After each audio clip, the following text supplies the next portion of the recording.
এই যে বক্তব্য লিখে দেওয়ার পরেও এসে জয় বাংলা বলে গেল। মন খারাপ করেন না, আমি কিন্তু মাঠের লোক।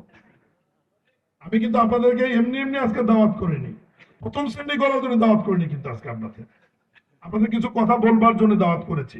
এই কথাগুলো আমি ডিজিকে বলেছি।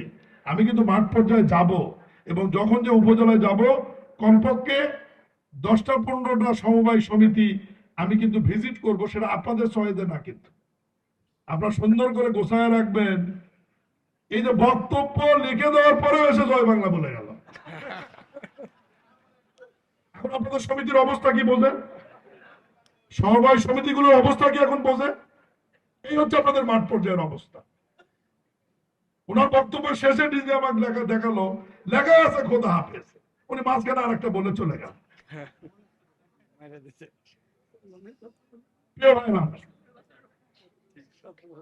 এই যে পণ্য যারা তৈরি করছে সবজি সহ বিভিন্ন বিষয়, বাংলাদেশ থেকে অনেকে, আজকে আমি স্টলগুলো ভিজিট করে দেখেছি, অনেকে রপ্তানি করছেন, অনেকে রপ্তানি করার সুযোগ পাচ্ছেন না।